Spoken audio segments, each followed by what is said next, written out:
The treatment of the McCanns, the pursuit of celebrities, the hacking of Millie Dowler's phone. All these convinced the government that something had to be done about the newspapers. Lord Leveson came up with a new system of regulation and he asked all the main parties to back it.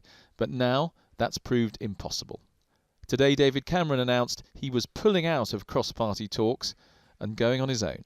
To put it simply, they can back my amendments and support this Royal Charter to secure a workable new system that delivers the principles of Leveson's recommendations, or they can grandstand and end up with a system that I believe will not work.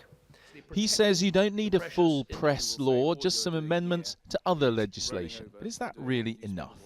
What do you say to those people who perhaps have been victims of unacceptable behaviour from the press, who will say all you're doing here is rolling over and doing what the newspapers want you to do?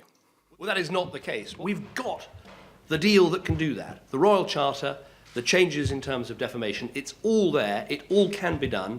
David Cameron insists his Royal Charter will deliver what Lord Leveson wants, including an independent self-regulatory body, a free service for victims to resolve disputes with the papers, and fines of up to £1 million when papers break the rules.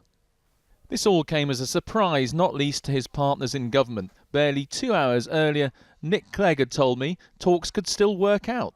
I'm quietly optimistic that we will be able to come up with the cross-party approach that Leveson called for at the time he published his report. By this afternoon, though, his annoyance was clear.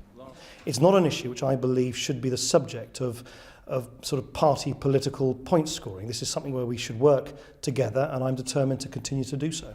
And on this, Nick Clegg is lining up with Labour. Frankly, I don't think David Cameron is serving the interests of either the victims of press abuses nor the interests of the country. And those who say they're campaigning on behalf of press victims are damning. Well, this is a shocking and amazingly shameless betrayal of the victims of press abusers who gave evidence to the Leveson inquiry. David Cameron's turned his back on cross-party talks, but will he be the one left isolated?